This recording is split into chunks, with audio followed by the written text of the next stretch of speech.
Instant దోశలు చేసుకునే వాళ్ళకి ఒక సింపుల్ చిట్కా.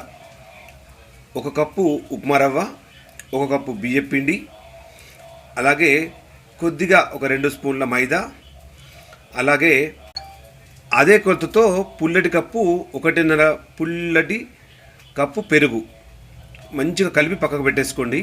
కనీసం ఒక 1 అవర్ 1.5 అవర్ పెట్టేసుకుంటే చాలా బాగా వస్తాయి దోశలు.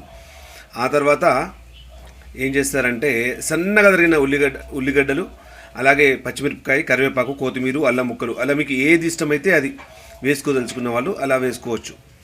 ఉల్లిగడ్డ కాడలు కూడా వేసుకోవచ్చు. జీలకర్ర అయితే మంచిగా వేయండి. ఉప్పు కూడా దానికి సరినంత ఉప్పు వాడండి. ఆ తర్వాత దోశలు ఇలా వస్తాయి. ఆ తర్వాత ఇలా కమ్మటి దోశలు మీకు కనీసం ఒక 1.5 అవర్ టైం లోపల రెడీ అవుతాయి. మంచి స్నాక్స్ ఇది.